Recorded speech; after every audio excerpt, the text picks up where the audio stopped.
ग्वालियर से खजुराहो की यात्रा करते हुए पिछले वीडियो में हम लोगों ने देखा कि खजुराहो के मंदिरों के दर्शन करने के लिए हमें किस तरह से ऑनलाइन टिकट की बुकिंग करनी होती है और टिकट भी ऑनलाइन ही प्राप्त होता है। तत्पश्चात हम लोगों ने चौसठ योगिनी मंदिर के दर्शन किए और पश्चिमी श्रृंखला में उपस्थित मंदिर लक्ष्मण मंदिर के भी दर्शन हुए।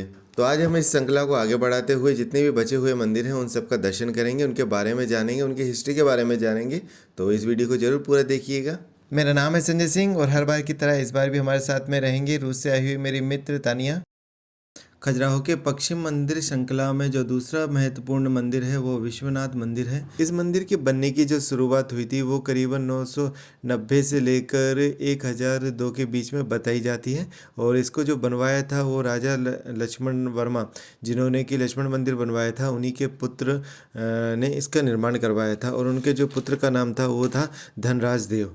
सबसे पहले हमें जाना होगा नंदी मंडप, जो कि विश्वनाथ मंदिर के बिल्कुल सामने बना हुआ है और यहाँ पर विराजित हैं नंदी बाबा जी। नंदी बाबा का मंदिर और उसी के जस्ट सामने है बाबा विश्वनाथ जब मंदिर। नंदी बाबा के दर्शन करने के लिए आप नंदी मंडप में जाएंगे तो पाएंगे कि नंदी बाबा की जो बड़ी सी प्रतिमा है वो पूरी एक ही शिला पर बनाई गई है। तो यह देखने में बहुत ही अद्भुत होता है कि इतनी बड़ी प्रतिमा को यहाँ पर कैसे लाया गया होगा और किस तरह से इसे बनाया गया होगा। अगर नंदी बाबा के नंदी मंडप की बात करेंगे तो इसे बहुत ही ज़्यादा खुलापन से बनाया गया है। चारों तरफ से हवा आने का मार्ग बना हुआ है और नंदी बाबा का अगर डोम भी देखेंगे ऊपर की साइड में तो इसे भी बहुत ही अच्छे तरीके से डेकोरेट किया गया है। छोटी छोटी इसमें नक्काशियाँ की गई हैं और नंदी बाबा के चारों तरफ परिक्रमा मार्ग भी बनाया गया है ताकि उस समय जब भक्त यहाँ पर आते होंगे, नंदी बाबा के दर्शन करते होंगे तो उनको परिक्रमा लगाने के लिए जगह मिल जाती होगी। हालांकि अभी नंदी बाबा की जो प्रतिमा है वो क्षतिग्रस्त है और इसी वजह से नंदी बाबा की इस समय पे पूजा नहीं की जाती है।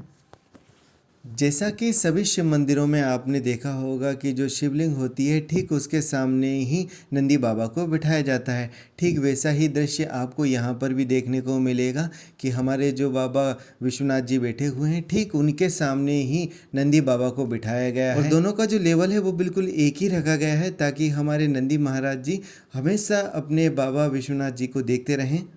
तो नंदी बाबा के दर्शन करने के बाद में अब हम लोग चलते हैं बाबा विश्वनाथ के दर्शन करने के लिए। प्रवेश द्वार पर पहुंचते ही आप देखेंगे कि प्रवेश द्वार पर जो मकर तोरण आपने लक्ष्मण मंदिर में देखा है वह यहाँ पर नहीं है। बाकी पूरा मंदिर की जो संरचना है बिल्कुल लक्ष्मण मंदिर की तरह ही बनाई गई है। लक्ष्मण मंदिर की तरह इसे भी 5 भागों में बांटा गया है। अर्ध मंडप है, मध्य मंडप है और गर्भ गुफा है। तो आइए अब हम लोग चलते हैं अर्ध मंडप से होते हुए बाबा विश्वनाथ जी के दर्शन करने के लिए। और गर्भ गुफा में जाने से पहले आपको दिखाई देंगी यहाँ पर गंगा देवी और यमुना देवी की 2 प्रतिमाएं। अंधेरा अधिक होने की वजह से शायद आपको इसमें सही से नहीं दिखाई दे रहा होगा, पर यहाँ पर दोनों तरफ गंगा और यमुना देवी की प्रतिमाएं बनी हुई हैं और अंदर हमारे महादेव बाबा बैठे हुए हैं। महादेव बाबा की जो शिवलिंग है वो खंडित हो चुकी है, इसी वजह से शिवलिंग की भी पूजा नहीं की जाती है। और बाबा विश्वनाथ जी के जो गर्भ गुफा बनी है उसी के सामने ये जो अर्ध मंडप बना होता है इसमें भजन वगैरह पूजा वगैरह की जाती थी। और इसे अर्ध मंडप इसलिए बोला जाता है कि अगर इसे आप इसके पिलरों को देखेंगे तो ये पूरी छत से टच नहीं है, आधे पिलर ही हैं, इसी वजह से इसे अर्ध मंडप बोला जाता है। पर आप इसके पिलरों में डिज़ाइन देखेंगे, इसमें जो नक्काशियाँ की गई अद्भुत की गई हैं, बहुत ही अच्छे तरीके से की गई हैं। तो ये है जो वो विश्वनाथ मंदिर है और इस पे भी आसपास मंदिरों की दीवारों पर इतनी अच्छी कलाकृतियाँ उभरी गई हैं जिसमें मनुष्य के जीवन में जो घटनाएं होती हैं उसका मनोभाव जो होता है उसको भी इसमें प्रदर्शित किया गया है। इसका बताने का जो पर्पस है वो ये बस यही है कि जब भी आप मंदिर के अंदर जाएं तो इन सब वस्तुओं को अपने बाहर ही छोड़ के आएँ, मंदिर के अंदर इन सब भावनाओं से मंदिर की बाहरी दीवारों पर कामुक और एरोटिक आकृतियां बहुत देखने को मिलेंगी। इससे पता चलता है कि उस समय कामदेव को भी कितना अधिक महत्व दिया जाता था। सामने है लक्ष्मण मंदिर, ये है विश्वनाथ मंदिर और सामने ही है नंदी बाबा मंदिर। तो बिल्कुल विश्वनाथ मंदिर के सामने ही विराजित है नंदी बाबा मंदिर। इसके अंदर भगवान शिव जी की शिवलिंग स्थापित है। और मंदिर को जब बनाया गया था वो पंचशैली में बनाया गया था, जिसमें मुख्य मंदिर बीच में होता है और आसपास 4 मंदिर होते हैं। यहाँ पर 2 मंदिर बचे हुए हैं आसपास और बाकी 2 नष्ट हो चुके हैं या क्षतिग्रस्त हो चुके हैं, इसलिए उनको वहाँ से हटा दिया गया है। विश्वनाथ मंदिर के बिल्कुल पास में ही बना हुआ है पार्वती मंदिर। तो आइए अब हम लोग पार्वती मंदिर के दर्शन करते हैं। विश्वनाथ मंदिर के बिल्कुल बगल में ही यह पार्वती मंदिर बना हुआ है। यहाँ के जो लोकल टूरिस्ट गाइड हैं उन्होंने बताया कि पहले यह ब्रह्मा जी का मंदिर हुआ करता था। बाद में जब ब्रह्मा जी की मूर्ति क्षतिग्रस्त हुई तो यहाँ पर पार्वती जी की मूर्ति को स्थापित कर दिया गया है। ये हमेशा बंद ही रहता है, इसमें ताला डाला रहता है। और अगर अंदर की साइड हम झाँकते हैं तो हमें माँ पार्वती की मूर्ति भी दिखाई देती है। यहाँ पर जितने भी मंदिर बने हुए हैं उनकी गर्भ गुफा में कुछ इस तरह की मूर्तियों को तराशा गया है, और जो कि देखने में बहुत ही ज़्यादा सुंदर है। और यह काम देख सकते हैं आप कितनी बारीक तरीके से किया गया है। यहाँ पर लाइटिंग अच्छी है तो आप देख सकते हैं लगभग सभी गर्भ गुफा में इस तरह की मूर्तियों को बनाया गया है। पार्वती मंदिर से आप देख सकते हैं कि विश्वनाथ मंदिर का जो व्यू है वो बहुत ही अल्टीमेट है, बहुत ही प्यारा है। और यहाँ से लगभग सभी मंदिरों को देखा जा सकता है। तो आइए अब हम लोग चलते हैं दूसरा महत्वपूर्ण मंदिर जिसे चंद्रगुप्त मंदिर बोला जाता है, और यह भगवान सूर्यदेव को भी समर्पित है। तो इसके बारे में थोड़ा सा जानकारी ले लेते हैं। इस मंदिर को जो बनवाया था 1000 ईस्वी से लेकर 1025वीं ईस्वी के बीच में बनवाया गया था, और इसके जो निर्माता थे वो गर्गदेव वर्मा थे, जो राजा थे उस समय के।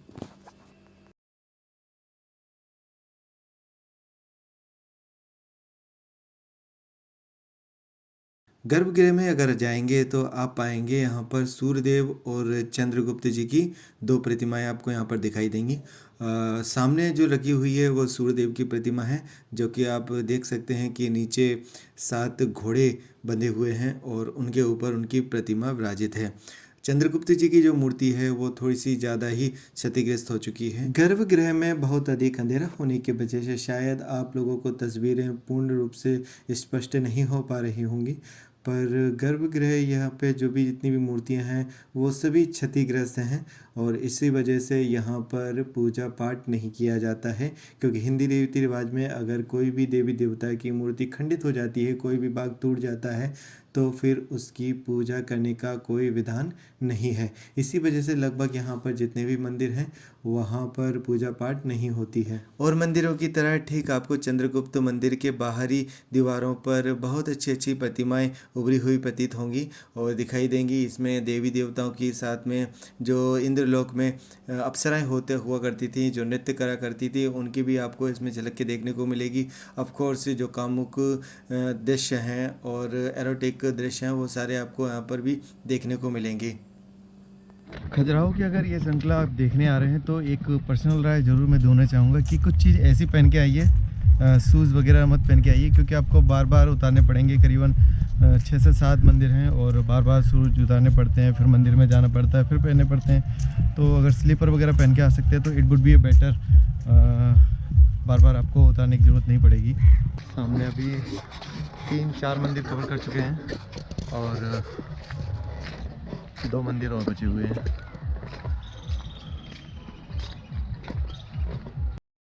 जिस मंदिर को अब हम लोग देखने जा रहे हैं वह जगदम्बी मंदिर है, और बिल्कुल और मंदिरों की तरह यह बना हुआ है। इसका थोड़ा सा विवरण ये पट पे आप पढ़ सकते हैं, बहुत ज़्यादा इसके बारे में इतिहास मौजूद नहीं है।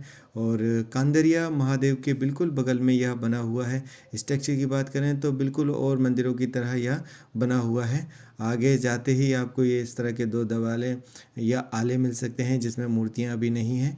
पहले इसमें मूर्तियाँ हुआ करती थीं, और सभी मंदिरों की तरह इस मंदिर को भी लाल बलुआ पत्थर से बनाया गया है। मंडप से होते हुए जब अंदर आप जाएंगे तो पाएंगे कि मंडप के नीचे या बीच में एक कुंड भी बना हुआ है, जो कि सभी मंदिरों में नहीं है, खासकर इसी मंदिर में बनाया गया है।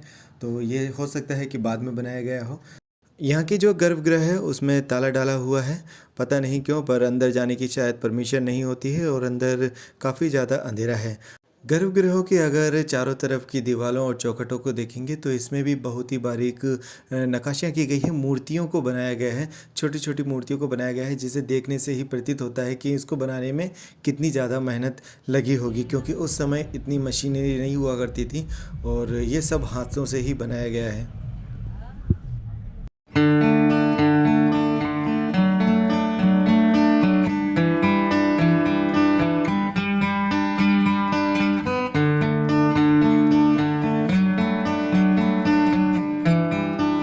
मंदिर के बाहरी दीवारों की अगर बात करें तो इसमें मैथुन के और जो एरोटिक दृश्य हैं वो इसमें दर्शाए गए हैं। ये ज़्यादा नहीं है, करीबन 10% इसमें दर्शाए गए हैं। बाकी और देवी देवताओं, अप्सरा और इंद्र की जो इंद्रलोक में नित्याएँ होती थी वो सब इसमें दर्शाई गई हैं। बाकी मंदिर की बात करूँ तो यह बिल्कुल मध्य में स्थापित है। बगल में देखेंगे तो कांदरिया महादेव मंदिर है और दूसरे साइड में देखेंगे तो चंद्रगुप्त मंदिर है। सारे सब्जेक्ट को यहाँ पे जितना भी हो सकता है पॉसिबल सब कुछ डिपेंड। यहाँ देखिए फीमेल को आंखें बंद है, एक सोचनी मुद्रा दिखाई गई और फिर उसका हाथ लिखते हुए दिखाया गया, देख रहे हैं? Intellectual female, thinking, writing. यहाँ पे डांस पोजीशन से पोस्टर है, यहाँ पर काम क्रिया छोटी सी।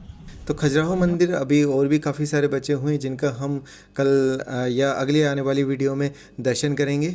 और मैं आपसे बोलना चाहूँगा, मैं बीच में बिल्कुल भी नहीं बोलता कि आपका टाइम बर्बाद ना हो, पर लास्ट में मैं आपसे बोलना चाहूँगा कि आपको अगर वीडियो अच्छा लगा है तो प्लीज़ इसे लाइक कीजिए। चैनल अभी तक सब्सक्राइब नहीं किया है तो इसे सब्सक्राइब जरूर कर लीजिएगा।